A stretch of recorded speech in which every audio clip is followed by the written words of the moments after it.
to Art. I think we've warmed him up.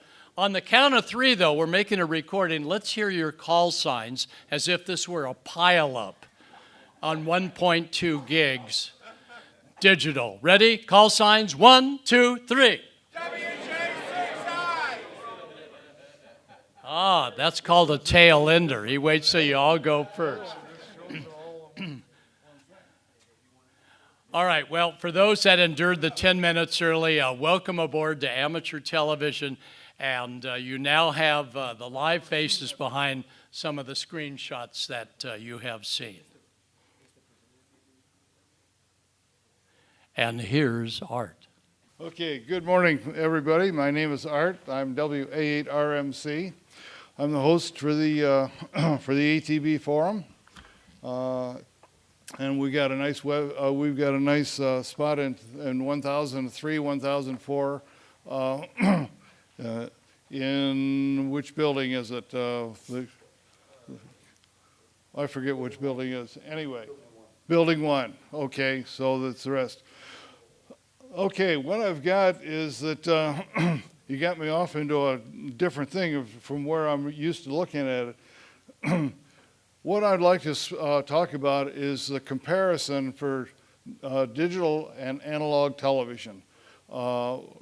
Like to start off by saying most people know what analog television is like, but not introduced to digital television at all. So I'd like to give some examples of the advantages and disadvantages of both analog and digital television. So here we go. Amateur television.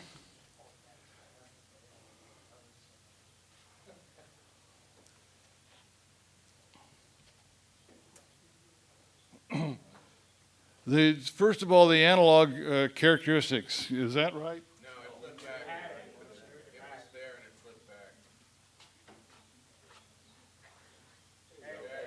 There. Okay. Now you see where we're at. For analog ATV characteristics, basically it's the simplest mode for amateur television. That's nice because it serves as a beginning. For anybody that's not familiar with it, it's a little bit easier to get started in something like that than anything in digital. Okay, it's advantage of it, it's good for DX operation. DX, you're interested in just being able to see something. You're not interested in high quality. So it's the idea of being able to see something or not at all as far as television is concerned. So it's good for DX operation. It's the least expensive of all the modes. The equipment is basically obsolete now, but it's available. If you keep your eyes open in the flea market, it's available there. And so it's the least expensive to get started. It's the relaxed amplifier linearity requirements. You can have the least quality of the amplifiers and still get a decent picture with analog. Digital is quite different. I'll explain that in a minute here. It's got relaxed, the bandwidth is greater than digital modes. It doesn't have to be, but in general, it is greater than digital modes. Digital modes, you can narrow the bandwidth down to suit the application, the saving spectrum space, and it allows more people to be operating in the same band alongside each other. The sound is, just a separate point, the sound is separate from the subcarrier signal. You can include sound or you can add sound or not have sound. You can just picture that it's okay. It's a real-time signal.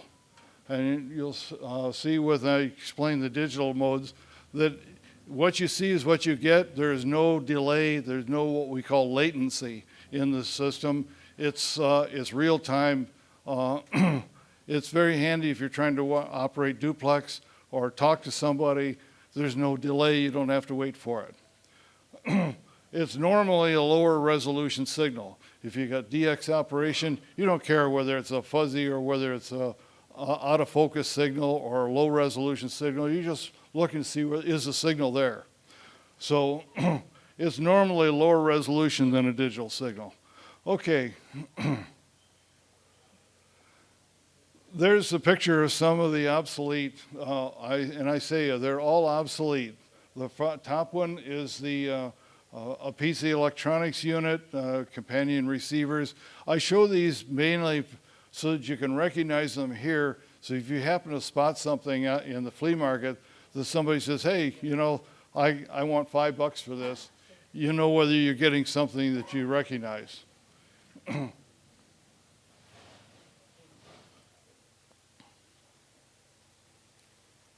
Going the wrong way again.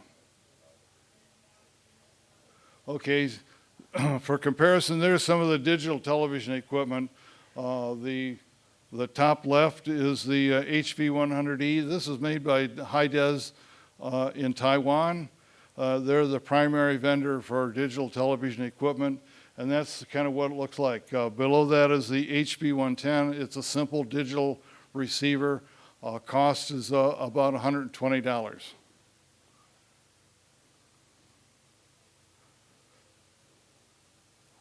I'm going the wrong way again. Okay, now just an analog, I've got an analog versus digital signal reporting type of thing. Is that what's the signal look like from an analog and digital perspective? Analog, it's in picture units, P0 through P6. Each P number is 6 dB in signal improvement or deterioration, depending which way you're going.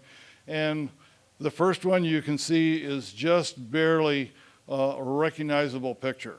It's something you say the signal is there, but you don't really know what it is. What do you see digital? It's a blue screen, nothing, absolutely nothing. P1's getting a little bit better, and now what do you see digital? It's a perfect picture. So it's, with analog, it's the signal gradients as it gets better, is better and better, until you get what we call a P5 picture. And digital, it's P5 from the get-go. So that's the difference in digital and analog as far as signal is concerned. Okay, analog advantages over digital. It's a good starter project for the hobby. It's the easiest to implement. I'm duplicating some efforts here, but I'll let you know. And it's low cost. Surplus equipment is available at Hamfest, like I just mentioned. It's good for DX operation. And that's about it as I know it. Now, the digital advantages over analog. The picture quality, as you saw in the previous sequence, the picture quality is near perfect all the time, except when you get right to the noise level. And that's what they like for DX operation and analog. You can see the picture, but you don't really care what the quality is, just the fact that you've recognized it. So, okay, noise and multipath cancellation is possible. That means that if you got tall buildings in the area or mountains in the area, that you get echoes or reflections. In analog, you get severe ghosting, and everybody knows what the ghosting in the analog picture is like. We haven't forgotten the old analog days. But digital, that takes care of that. And so that you don't see any ghosting, the processor takes care of the cancellation until the ghosting gets so bad that it can't handle it. Then you get what we call pixelization. It's the pixels jump all over the place, or it just goes to a blank screen. Normally, digital occupies less bandwidth. It can be greater if you go on to transmit high definition TV, and that you can do also with digital, but normally you'd operate with a narrower bandwidth. At ATCO in Columbus, Ohio, we use a 2 megahertz bandwidth, which is satisfactory for most stuff. Analog takes up considerably more bandwidth, you'll see in a minute here. There's less transmit power required for a P5 picture. In general, that's the case, but we can explain that further if we want to go into more detail. And most important, it's always neat to be on the bragging rights. You get the bragging rights, say, hey, I've got a digital picture. You don't have anything like that. Boy, this is neat, okay? So that's important too, be able to brag about what you're doing. High resolution signals are possible with digital for HD TV, high definition television. Okay, just as an example, I've got the, the analog, here's an analog signal. That's an analog signal, the peak signal there, and these little warps on either side are the sound subcarriers, below and above the carrier. And that takes up typically about 13 megahertz of band space. Not all of it is high signal, but it does take up that much room. Unless you supply filters, it takes up more than a 6 megahertz bandwidth. There's a DVB, in comparison, there's a DVB-S signal, that's a satellite format. It occupies 4 megahertz in that manner, and it could be a smaller, it could be 2 megahertz. So there's a spectrum saving right off the dingbat.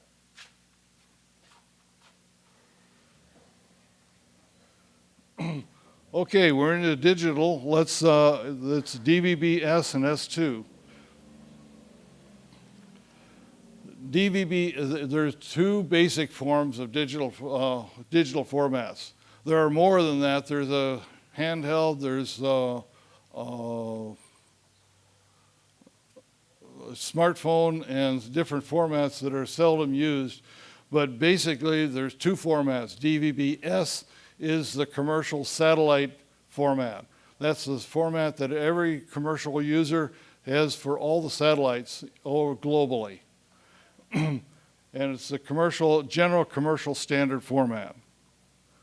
It's most widely used in Europe on the 1200 to 13 megahertz band for DATV, for television, for ham use on 23 centimeters. They use DVB-S. Transmit boards are expensive and difficult to build. Yes, they are, but there are some available. Signal is not real time. There is a delay of between 1 and 2 seconds. In some cases, the delay may get excessive, more than 2 seconds, but it's typically about a 1 to 2 second latency or delay time between when the signal first appeared and when you see it. The format is QPSK. It's short for quad phase shift keying. That's the official name, QPSK. There are other modes, COFDM available, and QAM 16 and 64, but for ham use, most of us use just QPSK. MPEG-2, H.262 and 64 is the normal encoding used. You don't have to remember that. It's just something to impress everybody. Got it? Okay, well. Why don't you use MPEG-4?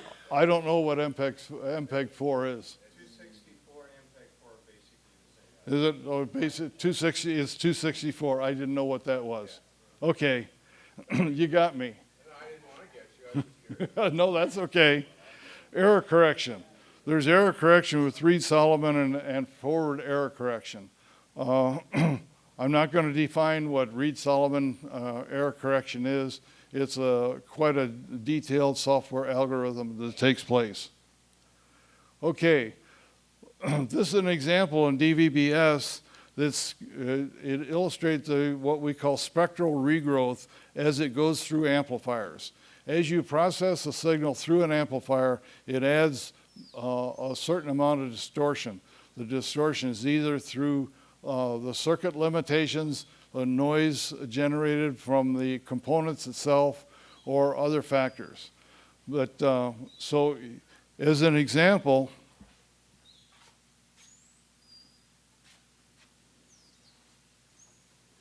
that signal right there is what a DVB-S signal looks like on a spectrum analyzer as it comes right out of the signal.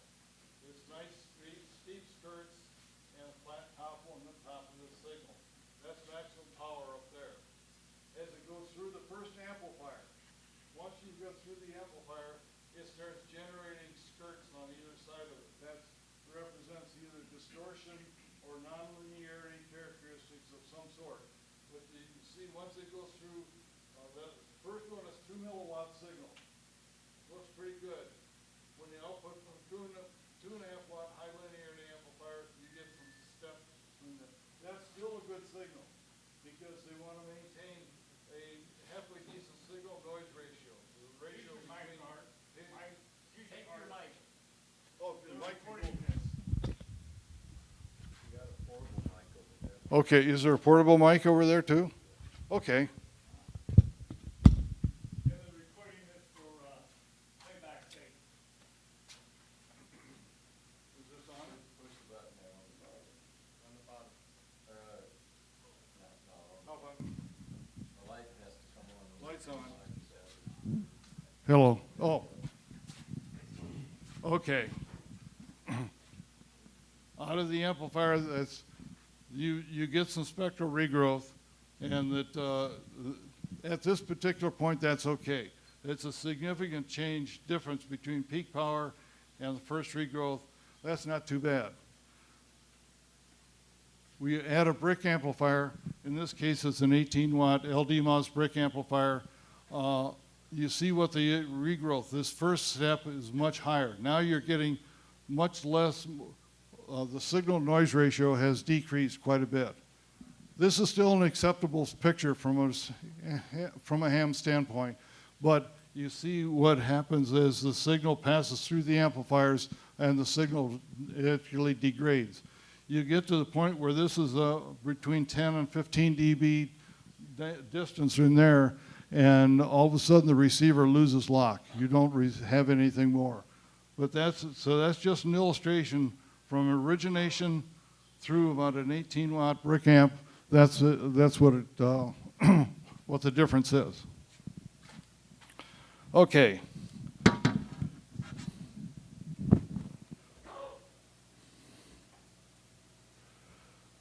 DVB-S advantages. DVB-S is more nonlinearity tolerant than DVB-T. We'll talk about DVB-T shortly. Ready access to inexpensive satellite set-top boxes. You can buy a set-top box from that are designed for satellite. There are not too many now because a lot of DVB-S is built into TV sets, but if you get a set-top box, you can find them out here in the flea market anywhere from $5 to $25 a piece. And that DVB-S is fast lockup time. DVB-S disadvantages.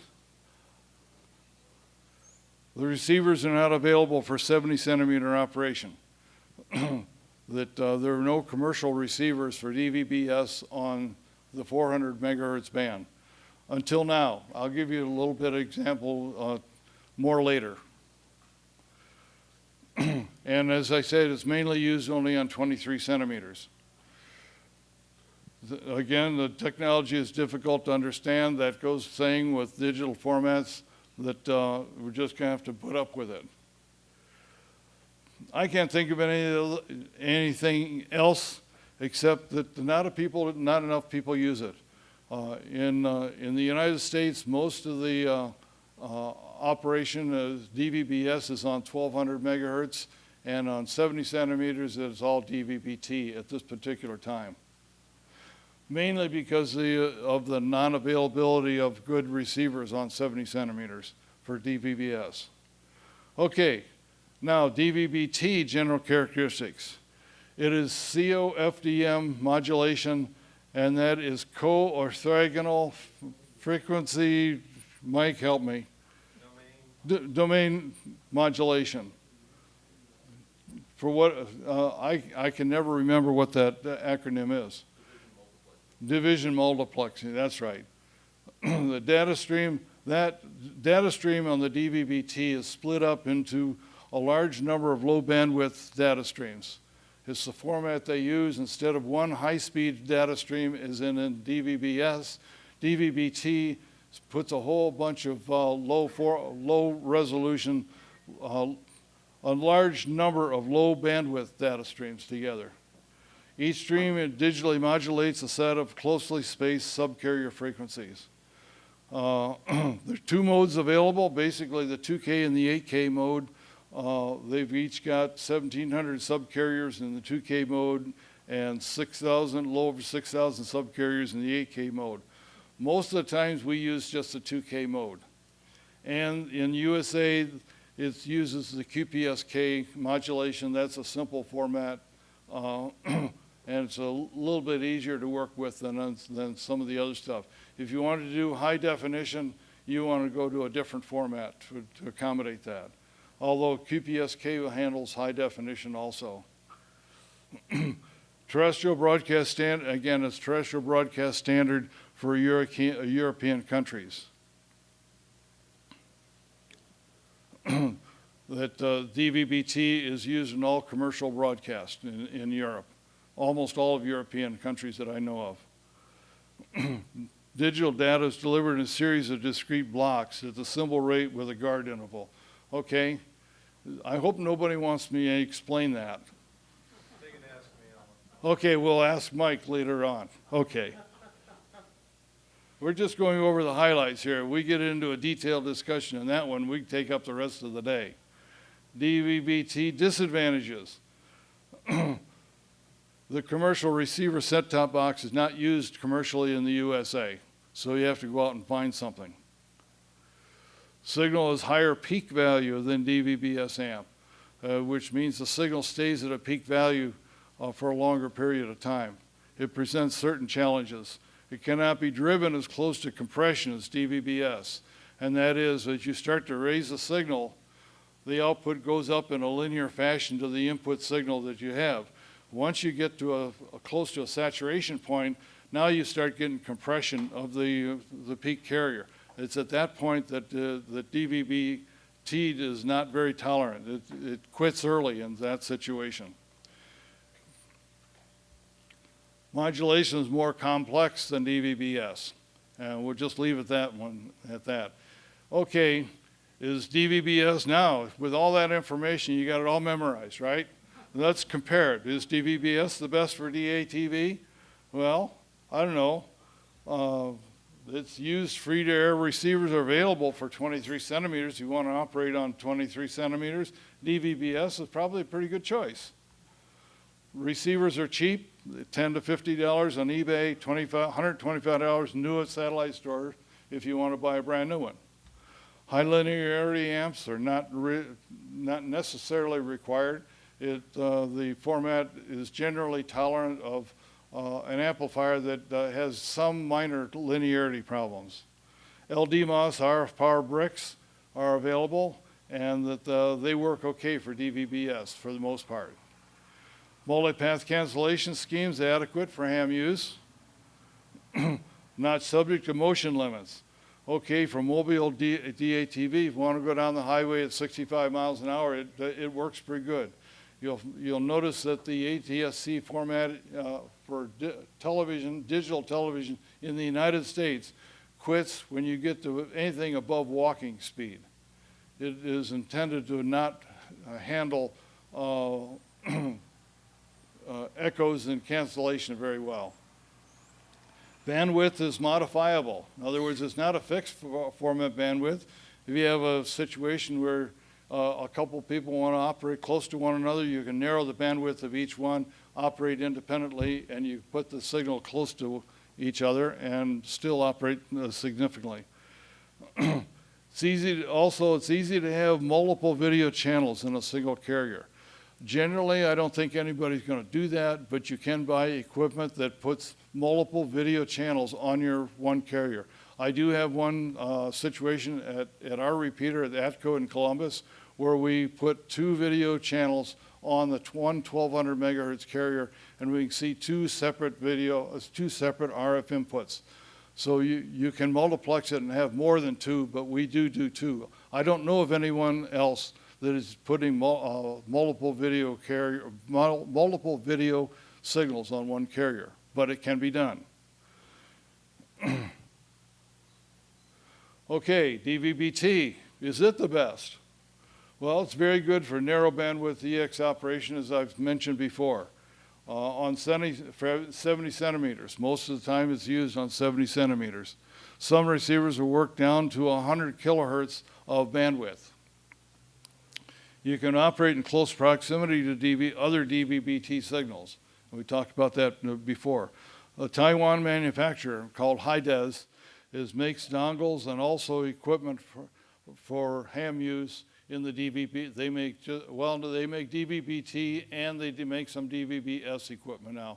So right now, the only commercial carrier of significance is Hides in Taiwan. They have some problems with their equipment. That's the bad news. The good news is they're very responsive to issues. We've noticed a number of problems with the software, and they get right to it, and within a day they issue us new firmware for the equipment and fix it. So that's a good deal. Calvin works with us very, very acceptably. And that DVB-T is also the best for multipath interference. Now, in flat, level terrain that are out in the country, not where no major buildings are involved, multipath probably doesn't make any difference. But if you get into mountainous areas like Mike has got out in California, yes, it becomes a significant issue, and the DVB-T does help quite a bit. High gain antennas also help to narrow it so that you don't have multipath issues. Okay, confused? I assume everybody is.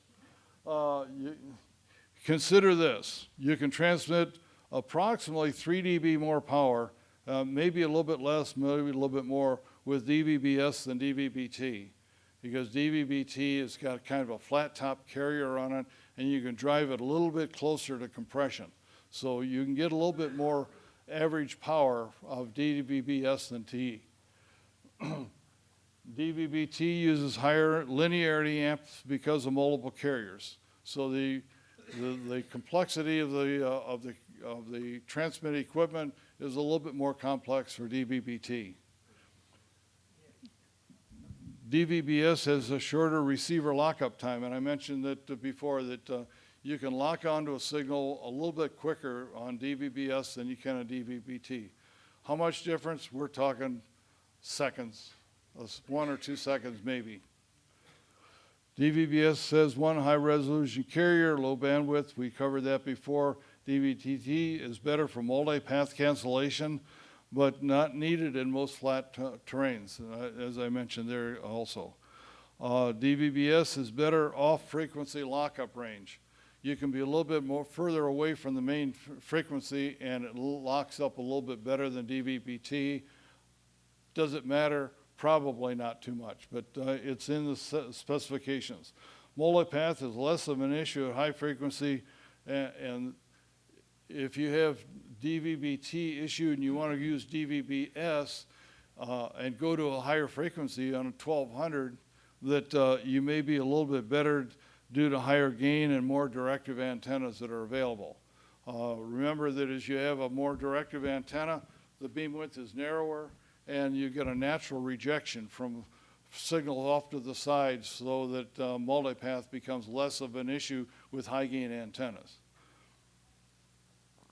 DVB-S and DVB-T comparisons, not all, but I have seen some comparisons. They're comparing the signal quality of DVB-S and DVB-T, but they have DVB-S at 1200 megahertz and DVB-T at 450 megahertz. If you're going to do a comparison, they should have them at the same frequency, but I've seen them compare them at different frequencies. Because DVB-S is used more frequently on 1200, they use the signal report on 1200 and compare it to a signal on 70 centimeters. Not fair, but beware, it has happened. There's about 9 dB more path loss from 430 to 1280, so you're going to get that much more path loss if you're transmitting on 1200 than you at 400. So, but the added gain at 1280 sometimes makes up the difference for a given size. So that's to be considered also. Okay, continuing. More cable loss at 1280 than 430. There's a couple, 2.5, 2.7 dB more loss at 450. The LMR 400 has 2.7 dB at 450 and 4.65 dB at 1250 per 100 feet. So there's about 2 dB more loss in the line. But that the DVB-S that can be driven a little closer to compression can make up that difference. So the difference is not significant. They're relatively similar. DVB-T receivers for 430 are also available from High-Des. The model HV110, it's the simple digital receiver, is a complete 423 receiver, and it's available for about $120. However, DVB-S receivers for 430 megahertz are not readily available. I can change that. I'll explain that shortly. Summary. Most people in the USA use DVB-T for 430 and DVB-S for 1280. There are some exceptions, but in general, that's the way it is. Receiver availability becomes the main issue for DVB-S over DVB-T. Beware, model DVB-T operates on 430 and uses 1, 2, or 4 megahertz bandwidths. Some commercial receivers that you may get for DVB-T will only do 6 and 8 megahertz bandwidths. If you find out that you get a commercial receiver that has a 6 or 8 megahertz bandwidth built into it, it will not work for the ham use with 1, 2, or 4 megahertz bandwidths. And for the most part, we all use 1, 2, or 4 megahertz bandwidths unless somebody wants to experiment with some high definition stuff. Just beware, it can be an issue. So, do you use DVB-S or DVB-T? All this sort of stuff combined. Well, it depends. Use DVB-S on 23 centimeters, mainly because of an inexpensive set-top box with free-to-air commercial receivers. Use DVB-T on 70 centimeters for DX narrowband operation using high-des receivers, or check your local repeater functions what they use. Both DVB-S and DVB-T can be used for repeater operation. So the bottom line of this whole thing is you're pretty much stuck, if you want to operate with a repeater, you're pretty much stuck with whatever they've set up for the repeater. So, but when you're setting up for a repeater, a lot of this information is somewhat critical to knowing it in the first place. Okay, I'm not going to get into any details, but there is a error. There's a plot for an error. There's a Constellation arrangement, and that it's an MER modulation error ratio. It's a number that is applied commercially to measure the error that you can get when you transmit a signal. In other words, and the modulation error ratio is just a standard number. A number greater than 30 is good, and it measures the quality of a transmitted signal. I'm not going to go any further than that. EVM, error vector magnitude, is another high-tech number that is listed in percentage. And they use this when they're measuring the signal as it is received from the receiver. A good EVM is less than 5%. If you have 5% of error signals, pretty much the receivers can handle it. So just remember, MER is a straight number. Greater than 30 is good. EVM is a percentage. Less than 5% is good. So when you're striving to something, those two numbers are the main numbers that we use in calculating that sort of stuff. Okay, here's a real great eye chart. This is a chart that was done by a spectrum analyzer that shows the quadrants. Now they've got the physical quadrant. All the stuff on the outside here. Hello.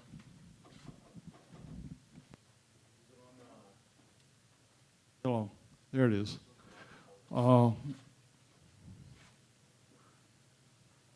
don't pay any attention to this. This is stuff that was calculated by the processor, and same thing with this.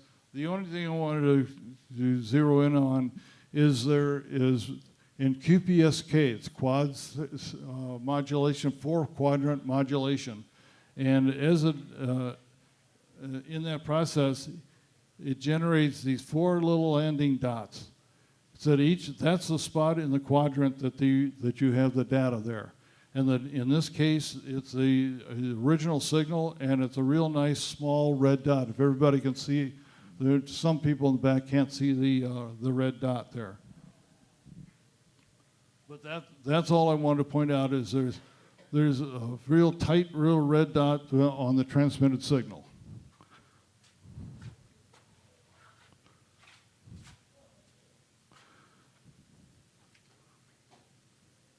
Now this is passed through an amplifier, and that in this particular case, 1.6 milliwatt signal is amplified up to 2.5 watts.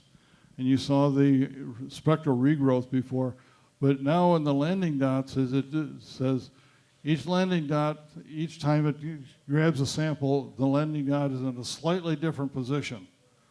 That's what generates the error. And as it goes through the signal chain, the dot gets a little bit larger. Okay, now what we've got is the landing dots that as it, where did I put it? As it comes out of a 2.5 watt amplifier, it's a little bit, that's the 18 watt. It's about that. But the dots are now spread out. It still is a good signal, but you see when they look at it, the high-tech equipment that they use to calculate the constellations, that's what they start measuring is the quality of the signal and where the landing dots are. This is going back through into the data signal flow, the data flow. All I want to do is just show a quick block diagram that shows the beginning is the flow of the whole thing. You've got composite video. Get your fingers off of the LED art. Okay, you got composite video and analog. It goes into an MPEG encoder. You may have a multiplex, maybe out, but it goes out of the encoder, goes into what I call that Reed-Solomon encoder before. It goes into then it goes into a randomizer, and then into a trellis encoder, which is a mapper. And there's 3 encoders that's part of the forward error correction circuitry. And then you have an output data flow from that's composed of a transport stream.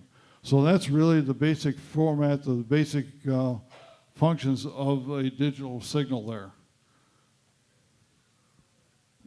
Now the modulation flow from that data signal, it comes into a frame adaptation, and it's an IQ signal. It's a signal that's composed of an incident and a quadrature signal, which is 90 degrees out of phase.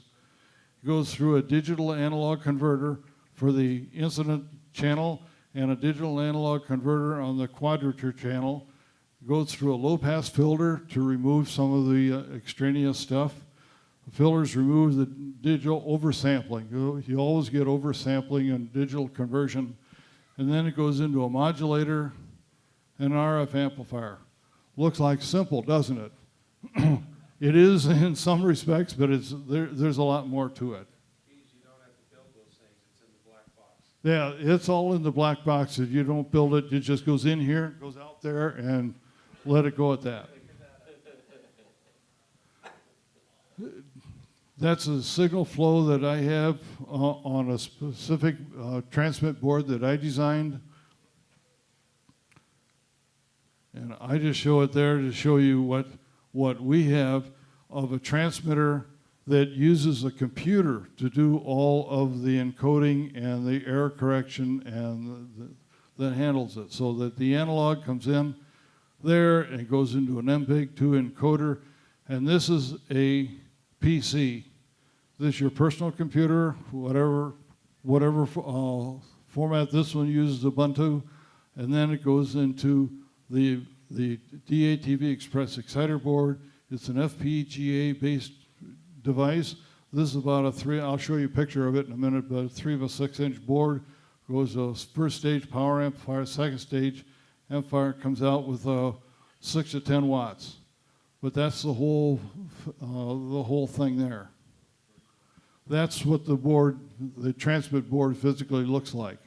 I had these for sale. That it's a nonprofit thing. We formed a nonprofit company that we sell the boards just to recover the cost of building it, and that we started out selling them for about $300 a piece, and that end up reducing it down to about $175 a piece until two competitors came along, Lime Microsystems with their Lime board, and that Analog Devices with their Pluto board, and sold them for the same price. So we said, okay, that's fine, let's not sell them anymore, so we obsoleted it. It was actually a mistake. We should have kept on building them, but we didn't. But anyway, it gives you an idea of what I came up with to build the board and at least provide something for the hams that nobody had before that. That's now what I've got. I should have brought that unit with me. Run forward to today, I've designed another standalone receiver. I call it the Versatune. It's a standalone receiver. It's in a small 3 of a 6-inch box that takes DVB-S or DVB-T, whichever one you want to work with, and displays it on a monitor. It's a scanning type of receiver. It's got a lot of features. One of the main disfeatures it's got right now is the software doesn't work right. Well, software is the toughest thing, and I've got the hardware is physically designed. That's what it looks like. It's the interface board there. The main engine is a Raspberry Pi Model 4B. That's doing all the horsepower. But basically, we just have it's a tuner, a purchased tuner inside, and we've got room for 2 tuners in there, and that the interface board and Raspberry Pi, and we hope to be able to sell it. And again, it's a nonprofit type of thing. I'm not going to say what the price is because the longer time it takes to design it and build it, the price keeps going up. So I don't know. At this particular time, I do have a working. That is a working model that I'm expecting to possibly offer for sale the third quarter of this year, maybe the first of next year. But it's an up-and-coming receiver that we've designed that is a standalone device, so we don't have to have a computer or a receiver along with it. Okay, that's all I wanted to say on that particular thing. That's some of the features of that receiver. It does do scanning. It scans up to 7 channels, and that you can put a lot of identification into it. If it doesn't receive a signal, then it'll switch to a slideshow of your choice. It'll go through the slideshow until it sees a signal. When it sees a signal, it'll switch onto the signal. So that's about all that I want to say for that. Okay, I've got more information about ATV. I do have some handouts, which is exactly what you see here. There's a limited number. If anybody wants a handout as long as they last, I got maybe 10 or 15 sheets here. It gives you a lot of the information for DATV and where to find some of this, some of the stuff. I've listed all the major websites. So it's a good resource so that when you want to study some of the stuff and look into it a little further, that it's available there.